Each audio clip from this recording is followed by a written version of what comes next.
দে pencil দে, ছবিটা ভুল হয়েছে কোথায় দেখ।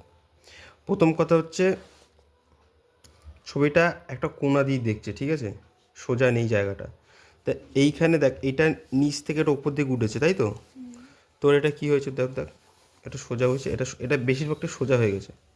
এই অ্যাঙ্গেলটা এইভাবে যেত, ঠিক আছে, এই অ্যাঙ্গেলে হতো, হলো।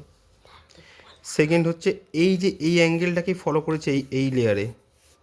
তোর এটা দেখ কী হয়েছে, এটা এটা পুরো সমান হয়ে গেছে, ফ্ল্যাট হয়ে গেছে। এখানে দেখ কত দিয়েছে, এখানে ভালো করে দেখ, এখানে এখান থেকে এটা গ্যাপটা দেখ কতটা, এখান থেকে এটা গ্যাপটা দেখ এইভাবে। তোরটা দেখ পুরো সোজা, তাই তো? এইটাকেও ফলো করেছে দেখ, এই যে এই লাইনগুলো, এই লাইনটা কিন্তু এই লাইনকে ফলো করেছি। তো আমি দেখি এইভাবে এইভাবে যদি যাই, এদেরকে আমি এইভাবে এই লাইনটাকে এইভাবে ধরে যাই, দেখ এখানে ফলো করেছে, তাই তো? আবার এই লাইনটাকে যদি আমি ফলো করে যাই, দেখ এই লাইনটাকে ফলো করেছে। কিন্তু দেখ তোরটা কী হয়েছে, এই জন্য দেখ এইটা বড়, তাই তো? এটা দেখ একটু ছোটো, তোর এটাতে দেখ দুটোই সমান হয়ে গেছে। এইখান থেকে একটা গ্যাপটাকে বোঝাতে লাগতো যে এটা কতটা দূরে আছে, তার জন্য এটা এইভাবে, এই ছবিটা বেশিরভাগই পুরো ছবিটা এইভাবে, এইটা এই ছবিটাও এইভাবে,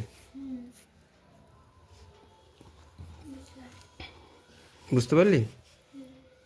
আর এত উঁচুতে চলে গেছিস কেন? দেখ এখান থেকে একটা কইটুকু হাইট আছে, এখান থেকে এইটুকু এইভাবে যেত, এই কোনাকুনি, এখানে সে থামতো, আবার এখান থেকে এটা এইভাবে, এই তো হয়ে যেত ছবি।